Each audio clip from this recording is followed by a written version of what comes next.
그만큼 우리는 주일날 교회에 모여서 함께 예배드리는 것, 이것을 신앙생활의 가장 기본이 되고 또 가장 중요한 핵심이다, 이렇게 생각하는 것 같습니다. 그래서 이제 우리나라 교회처럼 모이기에 힘쓰는 곳이 다른 데만큼 없어요. 우리가 그만큼 열심히 모인다는 거죠. 그런데 몇 년 전에 우리는 코로나 바이러스로 인해서 정말 초유의 사태를 경험했습니다. 성도들이 교회에 들어오지 못하게 교회만을 문을 굳게 잠그고, 또 목사는 오히려 그 성도들에게 교회 오지 마세요, 집에 가서 예배 드리세요, 이렇게 광고해야 되는 그런 때가 있었죠. 그때 막 코로나가 시작되고 갑작스럽게 이제 교인들 돌려보내면서 제가 이제 서울에서 이제 그래도 예배를 드려야 되니까 그때 제가 온라인 예배 하기 전에 이제 녹화를 하는 거죠. 녹화를 해서 교인들한테 이렇게 보내주기 시작했어요. 그런데 이 녹화를 하기 위해서 빈 예배당, 성도들이 아무도 없는 그런 빈 예배당에 그냥 올라서갖고 예배를 이렇게 인도하는데, 앞에는 카메라를 켜두고 이렇게 카메라 보면서 예배를 인도하는데, 예배를 인도하면서 속으로 그런 생각이, 내가 이거 뭐 하는 짓인가, 이런 마음이 들더라고요. 그래서 좀 힘들고 어려운 시간들이 분명히 있었죠. 그러나 비록 제한된 숫자이긴 했지만 그래도 마스크를 쓰고 띄엄띄엄 앉아갖고 그렇게 교회에 나와서 예배를 드릴 때 그렇게 얼굴 보고 비록 띄엄띄엄 앉았지만 서로 같은 목소리를 들으면서 예배 드린다는 것이 얼마나 큰 은혜인지 세상 깨닫게 되고, 그때 그렇게 같이 예배 드릴 때 느꼈던 그런 감격과 감동들은 결코 잊을 수가 없을 것 같습니다. 그러나 코로나 이후 교회는 심각한 문제와 어려움에 직면하게 되죠. 코로나로 인해서 어쩔 수 없이 시작된 그런 온라인 예배, 또 실시간 방송 예배, 이런 예배에 대한 것들이 많이 보급이 되면서 예배에 대한 진지한 열정이나 또 경건한 태도에 큰 타격이 가해졌습니다. 교회에 나오지 않아도 되니까 온라인 예배를 드릴 때 어떻게 드려요? 자다가 일어나고 예배 시간 다 돼서 빨리 깨워갖고 그래갖고 그냥 자다가 일어나는 모습 그대로 세수도 대충 하고 그렇게 컴퓨터를 켜고 컴퓨터 앞에서 옹기종기 보면서 예배를 드리죠. 또 지루한 찬송이나 기도는 생략하고 설교 말씀만 짧게 듣고는 나 오늘 예배 드렸어, 스스로 이렇게 생각하는 사람들이 생긴 겁니다. 더 큰 문제는 코로나가 끝나고 예전처럼 대면 예배가 허용이 됐는데도 온라인 예배에 익숙해진 성도들이 다시 교회에 나오지 않았다는 것입니다. 물론 코로나가 발생한 지 지금은 3년이 지나서 조금 많이 회복이 됐다, 이렇게 말을 하지만, 그러나 예전 코로나 이전과 비교해보면 여전히 교회로 돌아오지 않은 성도들은 적지 않게 많습니다. 안 그래도 성장과 부흥이 멈춘 한국교회인데 이 교회가, 한국교회가 이제 당장 숨통마저 끊어질 위기 가운데 있는 것이죠. 하지만 위기는 또 다른 말로 기회라고도 했습니다. 코로나로 인해 생긴 여러 부작용과 문제점들은 진정한 예배에 대해서 진지하게 고민하고 다시 생각하는 계기가 되었습니다. 오늘 이 질문을 다시 한번 해보려고 합니다. 여러분, 진정한 예배란 무엇입니까? 오늘 본문은 선지자 이사야를 통해 주신 하나님의 말씀입니다. 이사야는 유다 왕 우시야와 요담과 아하스와 히스기야 때, 그때 활동했던 선지자입니다. 이때는 아수르가 북이스라엘을 멸망시키고 남왕국 유다까지, 남유다까지 침략해서 유다가 심각한 위협과 또 피해를 당했던 시기입니다.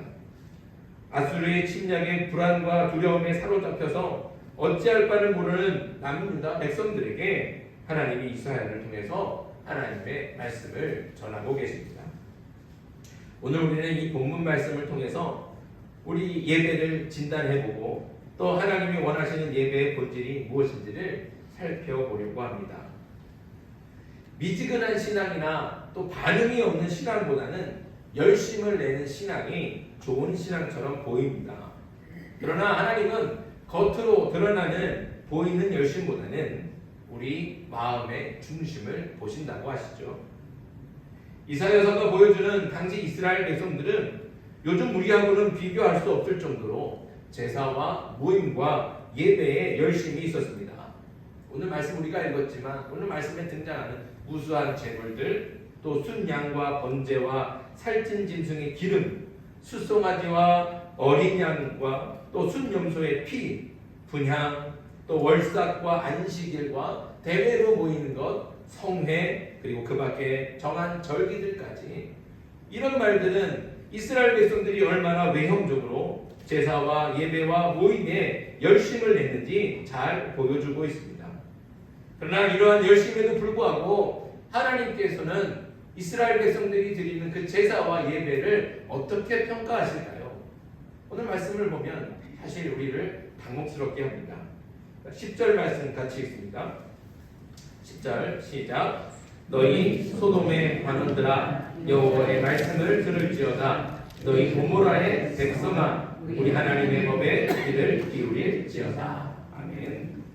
하나님께서 이스라엘 백성들을 뭐라고 부르십니까? 뭐라고 부르세요? 소돔의 관원들아, 고모라의 백성들아, 이렇게 부르신다는 거죠. 그런데 소돔, 고모라, 이게 어떤 도시입니까? 이 소돔과 고모라는 죄악으로 인해서 그 죄악이 너무 흉악하고 커서 하나님께서 심판하실 수밖에 없다는 거죠. 하나님께서 심판하셔서 그 소돔과 고모라는 하늘에서 떨어지는 유황불로 그 유황불에 완전히 초토화되고 흔적도 없이 사라진 도시, 그렇게 망한 도시가 바로 소돔과 고모라입니다. 그런데 하나님께서 이스라엘 백성들을 향해서 너희 소돔의 관원들아, 고모라의 백성들아, 이렇게 부르신다는 것이죠. 아니 각종 제물로 월삭과 안식일과 절기마다 열심히 제사를 드리고 모이기 힘쓰는 이스라엘 백성들을 왜 하나님은 이렇게 부르실까요? 너무 당혹스럽지 않습니까? 우선 이스라엘 백성들이 왜 그렇게 모임과 제사에 열심을 냈는지 그 이유를 알아야 됩니다. 이스라엘 백성들은 왜 이렇게 열심이었을까요? 그 신앙이 깊어서 그럴까요? 정말 하나님을 사랑해서 그럴까요? 그렇지 않죠. 만약에 열심을 보이지 않으면 우리 신앙의 실상이 그대로 노출이 됩니다. 그러나 외형적인 열심은 우리 문제의 본질을 가려서 보지 못하게 하죠. 죄를 지은 사람 대부분이 두려워하는 것은 하나님이 이 죄를 얼마나 싫어하시는지 그것에 관심이 있지 않다는 겁니다. 죄를 지은 사람들이 하나님께서 내 죄를 얼마나 싫어하실까? 내 죄를 얼마나 미워하실까? 이런 것을 가지고 두려워하지 않는다는 것이죠. 실제로 두려워하는 건 뭡니까? 그것은 죄인들이 사실은 이 죄가 드러나게 됐을 때 사람들에게 받게 될 그런 비난과 처벌이 두려운 겁니다. 그래서 자신의 죄가 드러나지 않도록 열심을 내는 모습으로 포장하고 있는 것이죠. 이것이 바로 종교적인 위선입니다. 형식적인 신앙과 종교적인 위선이 무서운 것은 자신의 실상을 보지 못하고 병든 신앙이 계속 곪고 퍼져나가게 만든다는 것입니다. 종교적인 위선에 빠지면 스스로 쏟게 됩니다. 열정적으로 찬송하며 크게 울면서 한바탕 눈물을 쏙 빼고 그렇게 눈물을 흘리고 회개하면 그때 얼마나 우리가 카타르시스를 느낍니까? 근데 그런 감정에 우리가 속는다는 것이죠. 그런 예배의 형식과 그런 종교 행위에 자기 스스로가 속는 겁니다. 종교적인 열심을 내면 자신의 병든 신앙과 더러운 죄가 가려지는 줄로 착각하죠. 그래서 죄를 짓고 성전에 나와서 교회에 나와서 열정적으로 제사를 드립니다. 그리고 자유함을 얻어요. 카타르시스를 얻어요. 그리고 다시 세상에 나가서는 까맣게 잊어버리고 다시 죄를 짓는다는 거죠. 그러면 어떻게 해요? 다시 또 성전에 올라와요. 그럼 이전보다 더 열정적으로 막 뛰면서 울면서 예배하고 찬송하고 제사 드리는 거예요. 그리고 다시 또 세상으로 나가면 또 똑같이 변함없이 죄를 짓는 거죠.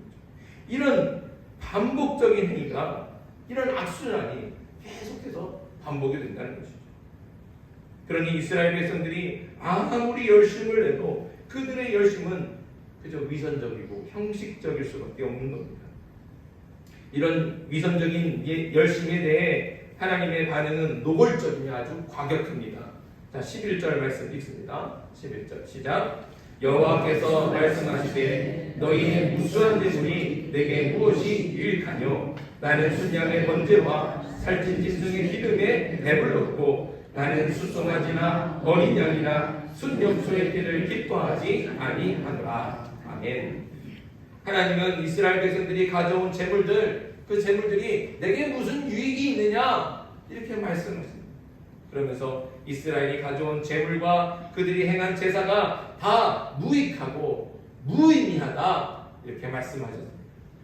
배부른 사람에게는 아무리 맛있는 음식이 소용이 없어요.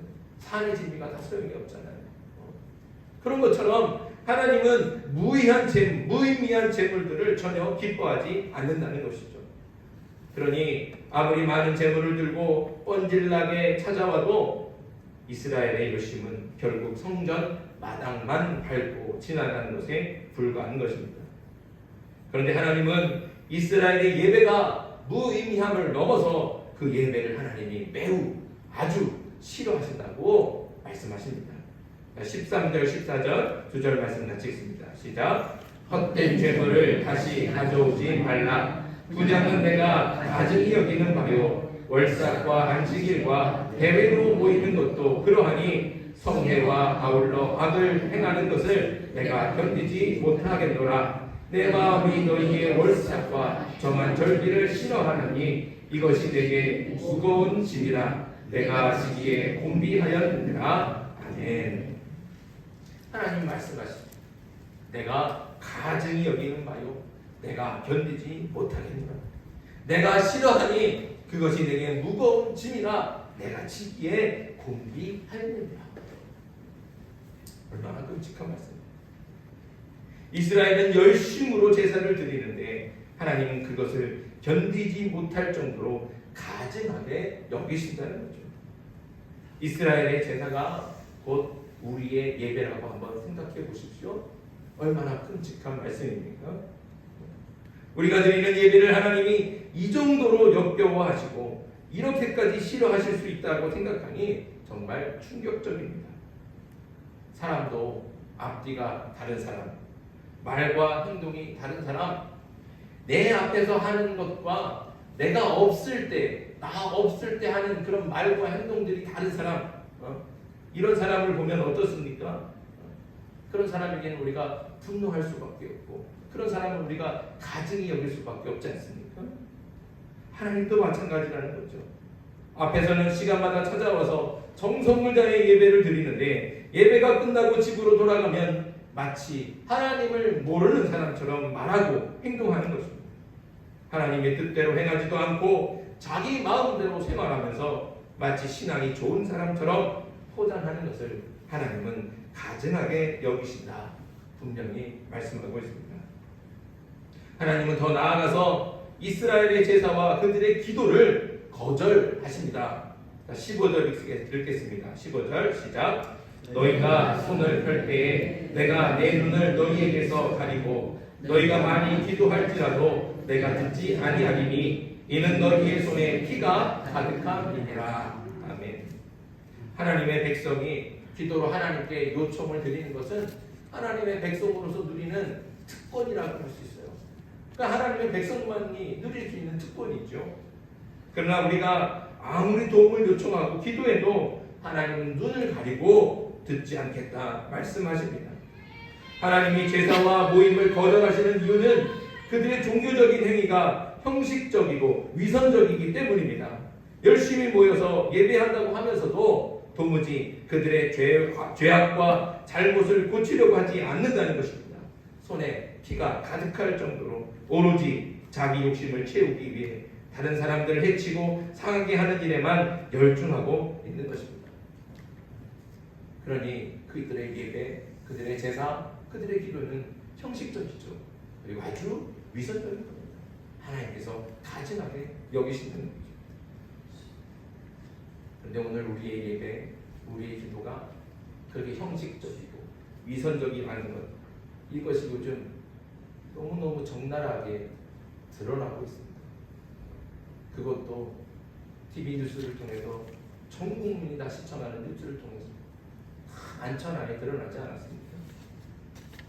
국가 조찬 기도회 들어보셨죠? 여기에는 목사나 장로나 권사나 집사, 교회 이름난 지도자들이 다 모였습니다. 교회 지도자들 뿐입니까? 유력한 정치인들, 경제, 사회, 각 분야, 연예계, 각 분야에 각계각층에 힘 있는 사람들, 힘께나 쓰는 사람들은 다 여기 모였다는 것이죠. 근데 이 조찬 기도회 회장은 수천만 원짜리 목걸이와 팔찌로 부정한 척탁을 했고요. 이 조찬 기도회 부회장은 금거부기로 자기 자리를 얻어냈습니다. 과연 이것뿐일까요? 드러나지 않은 것들은 더 있지 않을까요? 또 저기 천안에 있는 독립기념관 관장은 일제를 옹호하고 우리나라 독립을 폄훼하는 그런 발언으로 구설에 오르다가 독립기념관을 사적인 모임을 위해서 유용했습니다. 그런데 그렇게 드러난 사적인 모임이 뭐였어요? 예배였다는 거죠. 예배였다. 원래는 대관료를 받고 대관을 해줘야 되는데 대관료도 받지 않고, 원래는 일반 사람들에게 공개되지 않는 그런 장소인데 그 사람들 데리고 들어가고, 그런 장소를 빌려주기 위해, 또 그런 거 열리면 안 되는 그런 장소가 열어주기 위해서 공무원들이 강제로 동원되고 나와서 그들을 대접하고 그들을 안내하는 일에 쓰여졌다는 거죠.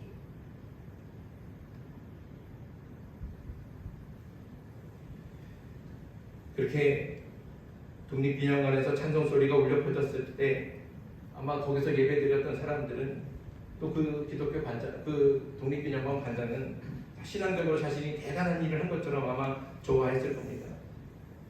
하지만 그 사적인 모임을 위해 공무원들이 강제로 동원되고 일반인한테는 공개되지 않은 공간이 열렸을 때 그 자리에 있던 공무원들은 어떤 생각을 했을까요?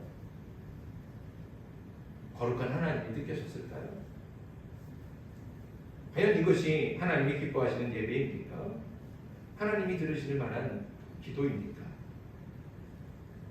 솔직하게 말해서 정말 창피해 죽겠습니다. 어디 가서 교회 다닌다는 말을 못하겠어요. 목사라고 드러내놓고 말하기가 부끄럽습니다. 저도 이런데 하나님은 오죽하시겠습니까? 하나님이 우리 예배와 기도를 역겨워하고 가증하게 여기실 만하지 않겠습니까? 자, 그러면 정말 하나님께서 원하시는 것은 무엇일까요? 오늘 말씀 16절과 17절 같이 읽겠습니다. 시작. 너희는 스스로 씻으며 스스로 깨끗하게 하여 내 목전에서 너희 악한 행실을 버리며 행악을 그치고 선행을 배우며 정의를 구하며 학대받는 자를 도와주며 부활을 위하여 신원하며 과부를 위하여 변호하라 하셨느니라. 아멘.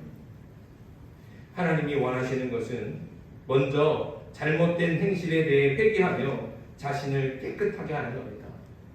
그리고 나서는 지금까지 행해오던 그런 악행을 중단하는 거죠. 멈춰야 됩니다. 끊어내는 것이죠. 그리고는 거기서 멈추는 것이 아니라 이제는 적극적으로 행하는 겁니다. 무엇을요?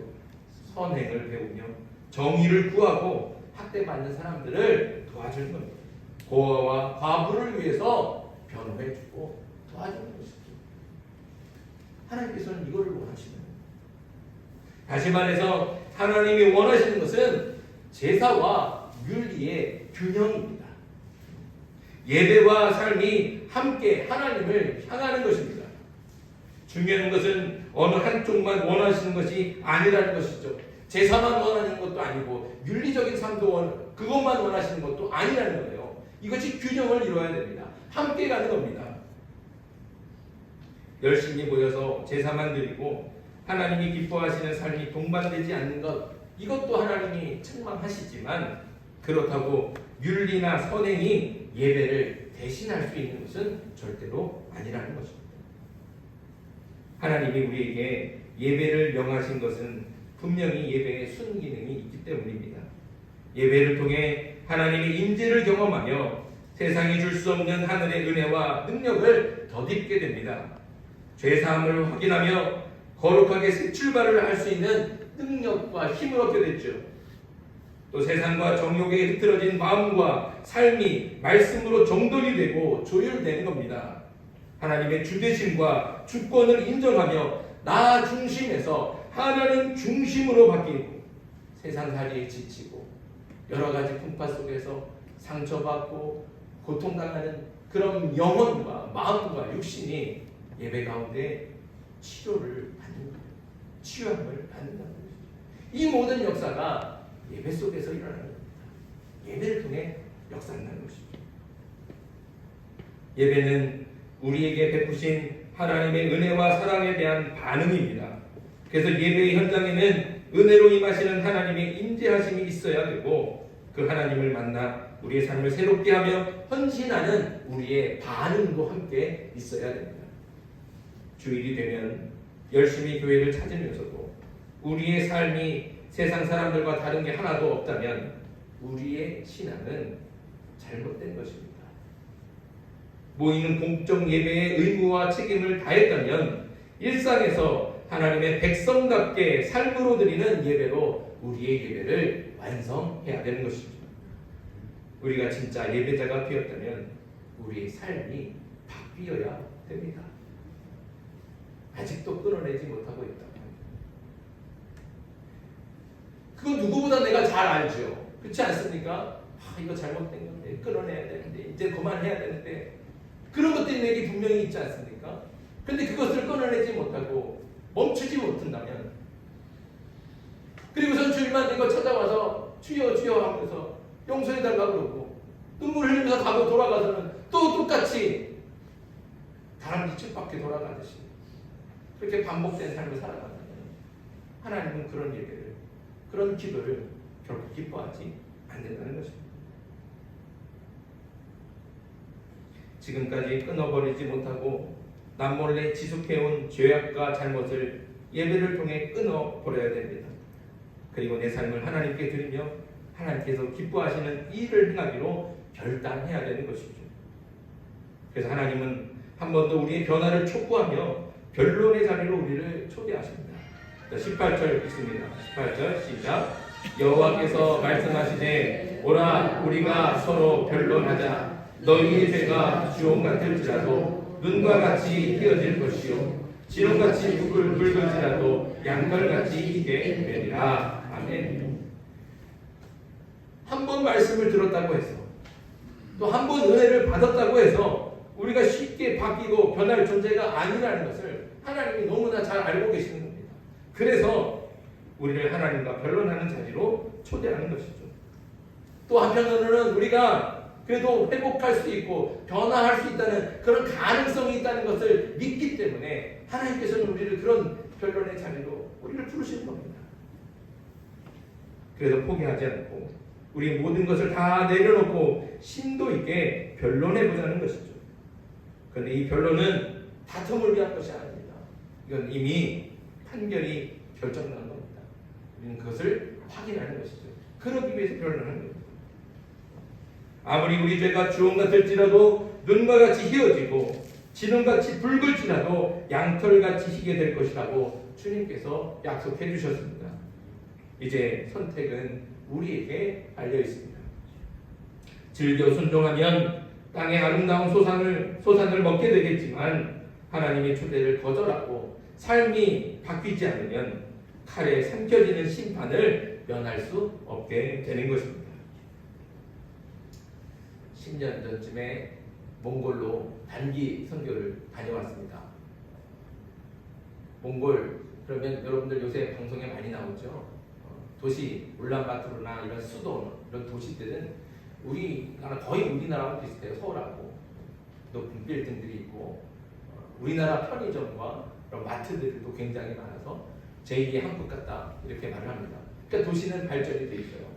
그런데 조금만 도시에서 조금만 벗어나도 그 사람들 사는 모습은 이런 게르라고 하잖아요, 그렇죠? 움막, 그 움막에서 조개탄을 떼우며 살아요. 그래서 늦가을부터 이렇게 가면 조개탄을 거기 일찍부터 추워지니까 많이 추우니까 공항에서 딱 내리면 조개탄 태우는 냄새가 미개한 냄새가 그냥 코를 탁 찔러요. 그렇게 움막에서 조개탄 태우며 사는 그 모습이 어떻겠습니까? 아까 말한 것처럼 우리나라 그냥 딱 70년, 80년대 모습이라는 거죠. 그러니 그런 마을 가운데 있는 교회는 어떨까요? 허술하죠. 허술하겠죠. 뭐 마이크, 스피커 이런 게 장비가 변변하게 없죠. 그러나 이렇게 허술하고 변변하지 않음에도 불구하고 이들이 드리는 예배, 그 예배 가운데 보여주는 그런 간절함과 사모함, 그리고 주님을 사랑하는 마음은 오히려 저희를 부끄럽게 합니다. 건물이나 환경이나 이런 것들은 우리하고는 비교가 안 돼요. 너무너무 나쁘댔죠. 그러나 그들이 예배에 임하는 자세 너무너무 놀라워요. 예배를 드린다고 그러니까 5살, 6살 된 아이들이 무려 10km 이상 되는 거리를 걸어서 와요. 예배를 드리겠다. 혼자 못 오면 그 아이들보다 조금 더 나이 많은 초등학교 고학년, 중학교 아이들, 이 아이들이 그 아이들을 업고 그러고 교회에 와요. 그리고 와서는 어떻게 예배드리는지 정말 열정을 다해 온몸으로 찬양하고 앉아서 예배를 드리지 않아요. 찬양이 나면 탁 일어나서 손 들고 찬양하고 뛰면서 찬양하고 애고 어른이고 다 모든 예배의 순간순간마다 그 시간을 너무너무 소중하게 하고 그냥 눈이 반짝반짝 뜨면서 얼마나 간절하게 말씀을 간구하는지 그냥 그런 것들이 그냥 같이 옆에 앉아있는 것만으로도 그냥 생생하게 느껴지는. 그러니까 저희가 가서 복음을 전하고 선교를 하러 갔는데 오히려 우리가 더 큰 은혜를 받는 거예요. 더 큰 은혜를 받고 속으로 질문하는 거예요. 나는 지금까지 정말 진정으로 예배를 드렸는가? 스스로 질문하고 반성하게 됐습니다. 사랑하는 성도 여러분, 지금 우리는 어떻게 예배를 드리고 있습니까? 우리의 예배를 점검할 수 있기를 바랍니다. 하나님이 원하시는 예배에서 변절되고 왜곡된 예배는 아닌지, 나태하고 게으르고 형식적이며 위선적인 예배로 전락한 것은 아닌지 이거 한번 확인해 봐야 됩니다. 그리고 예배에 합당한 삶을 살고 있는지, 일상의 삶에서도 하나님이 기뻐하시는 예배를 드리고 있는지 스스로 돌아볼 수 있기를 간절히 바랍니다. 진정한 예배는 형식에만 있지 않습니다. 형식과 삶이 함께 가야 합니다. 모여서 드리는 공적인 예배, 특히 주일에 드리는 이 예배가 그저 교회 마당만 밟고 지나가는 그런 예배가 되지 않기를 간절히 바랍니다. 주일에 나와서 예배할 때 하나님의 인자하심을 경험하며 하나님께서 베푸신 사랑과 은혜로 충만해지는 저와 여러분들 되길 소망합니다. 그렇게 충만하게 받은 그런 은혜와 사랑을 가지고 일상으로 돌아가서 세상 사람들과 구별된 거룩하고 정결한 삶, 정직하고 진실한 생활, 이웃을 사랑하고 배려하는 말과 행동으로 일상의 삶을 하나님이 기뻐하시는 예배로 드릴 수 있는 저와 여러분들이 되기를 주님의 이름으로 축복합니다. 기도드리겠습니다.